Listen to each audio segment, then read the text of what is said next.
Welcome back नाजरीन। शेर अफजल मरवत साहब हमारे साथ मौजूद हैं और ब्रेक पे जाने से पहले जो है वो हम इनसे पूछ रहे थे कि ऐसे क्या इख्तलाफात जो हैं वो हो गए हैं मरवत साहब के साथ कि उनको जो है वो पार्टी से निकाले जाने की जो है वो स्टेटमेंट्स जारी कर दी गई हैं। क्लासेस साहब आपको पूछना चाह रहे थे। जी, मैं एक और चीज़ हमने देखी है which is unusual in party PTA में माजी में दो चीज़ें थी। एक तो हमने देखा है कि आपके पीछे पार्टी के लोग खड़े हुए हैं जो पहले नहीं होता था।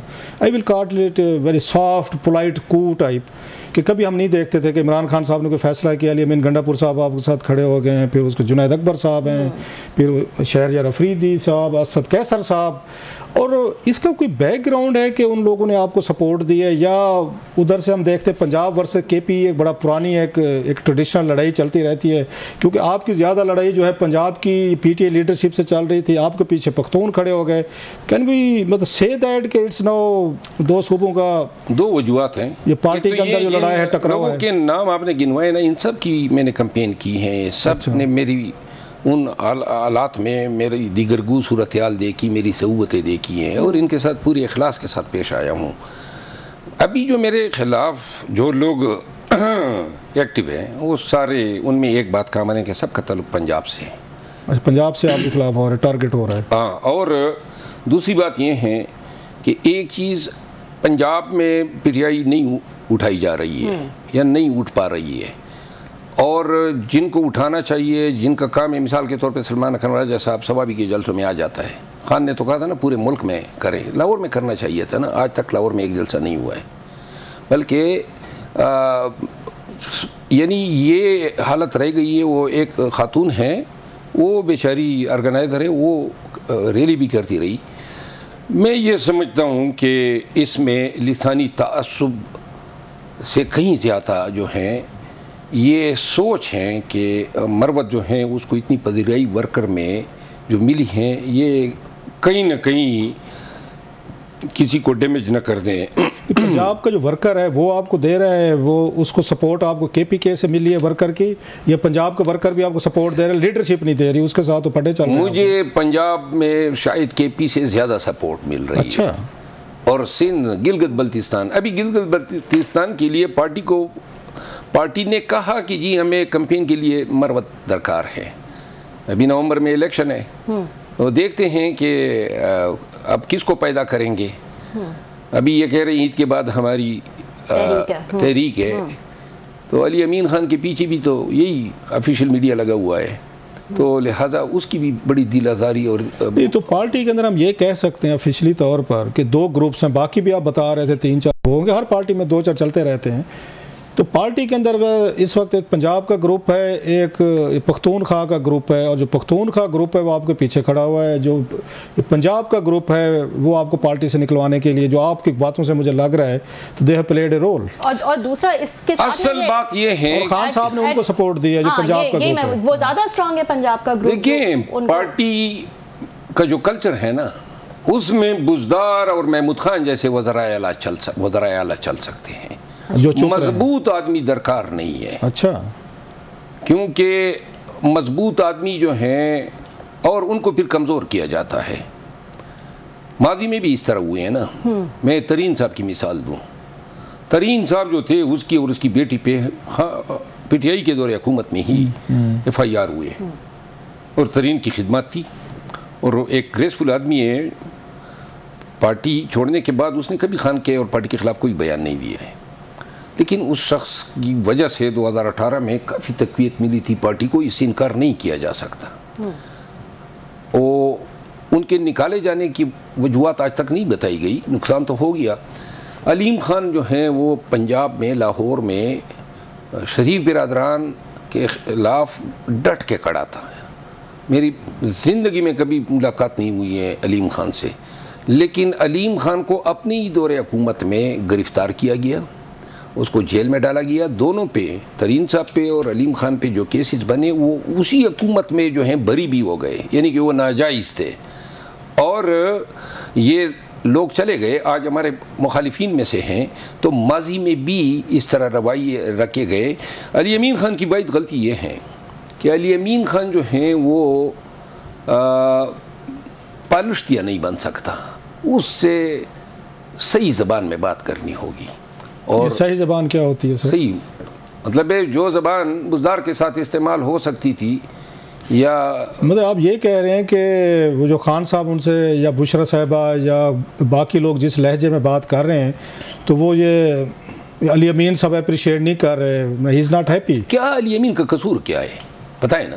अभी तक ठीक था, all of a sudden Ali Amin जो है वो एस्टेब्लिशमेंट का बंदा हो गया। अली अमीन ने ये 6 एहतजाज जो उन्होंने लीड किए, अगर आप अली अमीन खान का किरदार इससे माइनस कर दें तो कौन इतनी रैलीज यहाँ? अच्छा, खबरें आ रही थी कि बुशरा साहब उनसे नाराज़ हैं बड़ा शदीद, तो वो फैक्टर है कोई इस अली अमीन गंडापुर साहब से ऑल ऑफ सडन बुशरा साहब ने नहीं, मेरा ख्याल है रोल प्ले किया उनको साइड लाइन करने में। देखिए, बीबी साहिबा को जिस अंदाज में उन्होंने प्रोटेक्ट किया, अपनी लाइफ की रिस्क ली, 26 नवंबर को निकाला, और मेरा ख्याल है देखें अली अमीन खान ही की बदौलत जो है उनकी गिरफ्तारी उस वक़्त नहीं हुई जब तक कि वो सजायाब न हुई।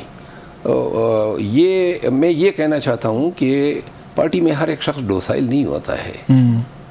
आप तो बिल्कुल नहीं है। मैं हो ही नहीं सकता, मेरी सरिश्त में नहीं है। तो मरवत साहब, यहाँ पे मुझे एक मेरे जहन में ये सवाल आता है कि अगर पार्टी में जो है वो ज़ाहिर है सब डोसाइल नहीं हो सकते और सबका एक अपना जहन होता है, अगर खान साहब इस चीज़ को एक्सेप्ट नहीं करते हैं और ये उनको ये चीज़ हजम नहीं होती है कि एक बंदा जो बाहर है मेरी पार्टी का वो ज़्यादा पॉपुलर है या वो ज़्यादा एक्टिव है या उसके ताल्लुकात हैं जिनके थ्रू जो है वो उनकी रिहाई हो सकती है, अगर वो इस चीज़ को एक्सेप्ट नहीं करेंगे और उन लोगों को साइड लाइन कर देंगे तो उनकी रिहाई कैसे पॉसिबल होगी? वो खुद तो जेल में है। तो ये फैसले खान साहब नहीं कर रहे हैं, तो कौन कर? ये वही लोग कर रहे हैं जो उनकी कानों में बातें डाल के खान का जहन जो है वो लोगों के खिलाफ कर रहे हैं।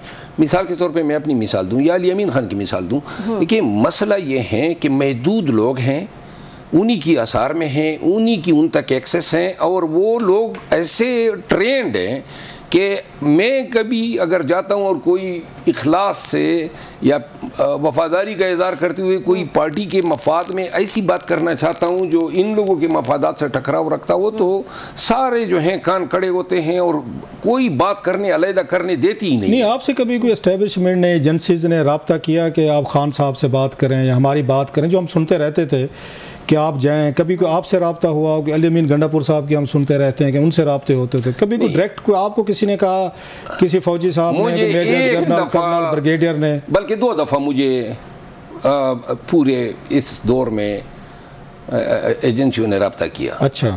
एक दफ़ा उस वक़्त मैं पूरे केपी में फिर रहा था, लेकिन जब मैं टांग और डी खान जाना चाहता था तो एक एजेंसी के लोगों ने अप्रोच किया कि आप ये मौलाना साहब के हल्कों में मुदाखलत न करें। अच्छा।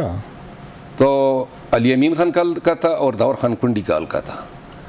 तो मैंने उन्हें कहा कि उन्हें कहा जी आप हर जगह गए हैं केपी में और सिंध में, और हमने आपके साथ काफ़ी गुजारा किया, तो मैंने कहा बताओ ना कोई एक एहसान जता दो, गोली आपने चलाई, वर्कर आपने मारे, गिरफ्तार मुझे किया, घर मेरा गिराया, जो इन्होंने किया था वो सब मैंने कहा ये ऐसी बात नहीं है कि आपने कोई, यानी ये वर्कर्स को मालूम है, क्वाड के वर्कर को, बाजावड़ के वर्कर को, दीर के, जहाँ जा गए कि हमने वहाँ किस तरह कन्वेंशन किए। एक दफ़ा, एक दूसरी दफ़ा फिर नहीं। उन्हें कहा अली अमीन खान के लिए नहीं जाना है। अच्छा। अली अमीन इतना उनका जो है, मैं कसमन कहता हूँ कि अली अमीन खान को हम किसी हालत में नहीं जीतने देंगे, खुदा की कसम। और मैं गया तो इन्होंने मुझ पर फायर खोल दिया टांक और लकी मरवत के बीच, लेकिन चूंकि मेरा कबीला मेरे साथ था, हम 10,000 लोग थे, तो फिर जनाब मौलाना साहब का हमने बोरिया बिस्तर गोल किया, उधर से भी टांग से एस्टेब्लिशमेंट के साथ उनकी ये तय थी कि दूसरी दफ़ा कब रब्ता किया कि डी खान भी मौलाना साहब को देना था। मौलाना साहब ने हमेशा एस्टेब्लिशमेंट के कंधे पे चढ़ के ही सीटें हासिल की है। दूसरी दफ़ा जो है, जब ये 26वीं आईनी तरमीम हो रही थी तो उस वक़्त 2 अरब रुपए की ऑफर के साथ आपको, मुझे और हमारे 3-4 और एमएनएस थे, उन सबको मतलब हमें इल्म था, 2 अरब रुपए उन्होंने ऑफर किए और मैंने मिलने से इनकार किया। नहीं मिले। इसके अलावा कभी खान साहब से रिलेटेड कोई ऑफ़र, कोई मुलाकात के हैं जी, मिलें खान साहब को, बताएं हम ये कर सकते हैं, कोई डील कर सकते हैं, कोई मुज़ाकरात कर सकते हैं? देखिए इस तरह हुआ ज़रूर है कि फ़ोनें आ जाती थी कि जी आप हमें टाइम दें, आप हमें मिलें, लेकिन मैंने दूसरे भी पार्लियामेंटेरियन को कहा है कि एक दफ़ा इनसे मिलोगे जान नहीं छुड़ा पाओगे, तो लिहाजा मैंने हमेशा इनकार किया। अच्छा, ये बड़ी खबरें आ रही हैं कि फैसल वाडा साहब भी कहते रहते हैं कि जनाब की पार्टी जो है इसमें बहुत जल्द फॉरवर्ड ब्लॉक बनने वाला है, PTI हकीकी बनने वाली है, बहुत सारे ग्रुप्स बन जाएंगे, गिन नहीं सकेंगे, और वो यूजुअल सस्पेक्ट आप हैं, हर कोई आपकी तरफ देखता है कि शेर अफजल मरवत जो हैं वो क्राउड पुलर हैं, लोग उनके साथ खड़े हैं, पार्टी की सपोर्ट है, वर्कर भी उनको मजलूम समझता है। सो उनका ख्याल है कि बेस्ट आइडियल चॉइस जो हो सकता है टू लीड यहाँ PTI हकीकी वो आप हैं। तो और आपकी गुफ्तगू से भी लग रहा है कि आप उनसे अपने फासले दूर कर चुके हैं, और खान साहब से मुलाकात के लिए भी कोई मुझे तो नहीं लग रहा है कि, हालांकि आपने कहा था उन्होंने बुलाया आपको, कोई मुलाकात भी नहीं हो रही, तो कितने चांसेस हैं कि आप फॉर्मली तौर पर एक इसके हकीकी का ऐलान करेंगे PTI का? और इसका ऑनेस्ट ब्लंट आदमी है, वही होप के आप 25-30 सालों से आप मुझे जानते हैं जी, मैं यही चीज़ हूँ, 25 साल पहले भी यही था, आपको इल्म है, ऐसे ही कोई बनावट नहीं है हमारी इसमें। मैं न ज़मीर फिरोश हूँ, और अगर ज़मीर बेचता तो बेच लेते, और आज भी इन्होंने अपने तई तो मेरा मट्टी तो पलीत कर दी है और निकाल भी दिया है, लेकिन मेरा कोई बयान खान के ख़िलाफ़ या पार्टी के इंटरेस्ट के ख़िलाफ़ नहीं आएगा। इनफरादी तौर पर 2-3 लोगों के साथ दो दुआत हो रहे हैं। जिस दिन कोई मुझे ऐसे फॉरवर्ड ब्लॉक पे दे के जो PTI को कन्फ्रंट कर ले, तो उस दिन जो है मैं समझता हूँ कि मैं अपनी नस्लों के साथ गद्दारी का मुर्तकिब हूँ। तो आप नहीं बनाएंगे कोई फॉरवर्ड ब्लॉक? और जो बनाएंगे मैं ये भी अलफ उठाता हूँ कि उनका तैया पांचा करूँगा जो फॉरवर्ड ब्लॉक बनाएंगे। और मैं ये भी कहना चाहता हूँ कि फॉरवर्ड ब्लॉक की कैपेसिटी है 36 लोग हमारे ऑलरेडी जो हैं बताया जाता है, बल्कि हमें कि उन्होंने एफिडेविट दिए हुए हैं। इन्होंने 11 लोग हमसे तोड़ दिए ना 26वीं आईनी तरमीम पे, और बावजूद इसकी कि पार्टी नारे लगा रही थी सब महफूज है, सब महफूज है, एक भी कामयाबी नहीं है। तो लिहाजा जिस दिन फॉरवर्ड ब्लॉक अगर बनाया जाएगा तो वो पैसे के जोर पे बनाया जाएगा। अच्छा, उनको ब्राइब करेंगे, आपके ब्राइब करेंगे, और मतलब ज़मीर फरोश। अच्छा, इमरान खान साहब अगर आपको कहते हैं, जो लगता है लाइकली है कि जनाब क्योंकि आपको हमारी सीट थी, हमारी टिकट पे थे, अब आप पार्टी के अगेंस्ट चले गए हैं, वट तो इस्तीफ़ा दें, रुकनीत ख़त्म हो गई है, MNA शिप पे इस्तीफ़ा दें, तो क्या करेंगे? डिफाई करेंगे या खान साहब के कहने पे आप इस्तीफ़ा देंगे? खान साहब के साथ तो मैं कभी अर्गुई नहीं करूँगा, इस्तीफ़ा दे देंगे? दे दूँगा, और लेकिन अगर किसी और ने मांगा तो हिसाब करूँगा। नहीं मतलब क्या करेंगे? हिसाब करूँगा। मुझे मेरा घर वापस दिला दे जो इन्होंने गिराया, बंगला 7 करोड़ रुपए, मेरा ब्रदर ने नामालूम ने अगवा किया और उसको मार दिया, उसकी ज़िंदगी वापस ला के दें। पूरी PTI की तमाम सीटों की जितवाने के लिए पूरे मुल्क में कैंपेन की, उन तमाम सीटों में जो कामयाबी हासिल हुई उसमें मेरा हिस्सा वापस दें। फिर मेरे गांव का घर जलाया गया, मुझे जेलों में ठोंसा गया, मुझ पे 57 FIR हैं, मेरे घर पे 7 दफ़ा मेरे बच्चे नफसियाती मरीज बन चुके हैं। इन सब का सिला मुझे दे सकते हैं।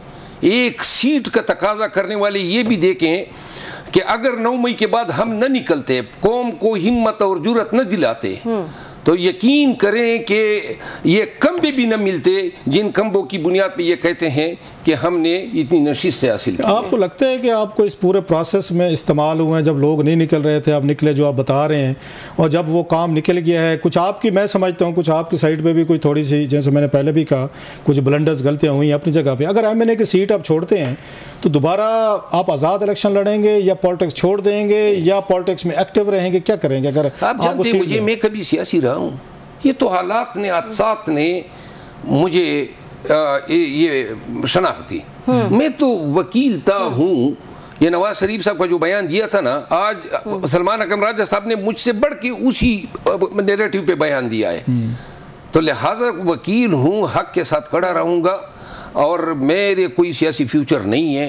खातिर तमाम पार्टियां जमा रखे कि मैं किसी और पार्टी में जाऊंगा। अगर पार्टी से छुट्टी हो गई और खान जो है उसने अपना फैसला वापस नहीं लिया, मैंने न खान को कोई मिन्नत करनी है, ना मुझे किसी ने सुरखाब के पर लगाने, न किसी ने जो है शाद की दरिया जो है उनका रुख मेरी मतलब आपका ख्याल है जितनी फेम मिलनी थी, जितनी आपको पार्टी के अंदर रिस्पेक्ट मिलनी थी, वर्कर मिलना था, जितनी आपको चाहिए थी, मोर देन व्हाट ना मुझे फेम दरकार थी, न पाकिस्तान में किसी को ये इल्म था कि ये करने से हमें फेम मिलेगा, न मैं नजूमी था कि मुझे इल्म था। वो एक खाली मैदान था, अकेला मैंने घोड़ा दौड़ा। घर वालों का उनका क्या इस पे रिएक्शन रिस्पांस है? उन्होंने कहा तो किसी दिन कहाँ फंस गए, कहाँ फंसा दिया है, रोज के मेरे खानदान का मुतालबा है कि वो आपको वो ले या न ले आप छोड़ दें। अच्छा।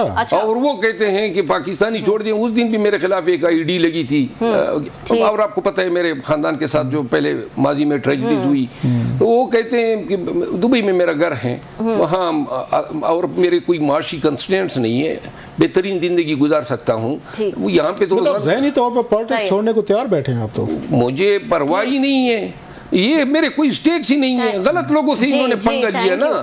थैंक यू मरवत साहब, बहुत शुक्रिया, आपने वक्त निकाला। आप आए, वक्त की कमी की वजह से हम मजीद बात नहीं कर सकेंगे, बड़ी इंटरेस्टिंग गुफ्तगू जो है वो जारी थी। नाजरीन, आज के लिए इतना ही, पीर को आपसे फिर मुलाकात होगी। अल्लाह हाफ़िज़।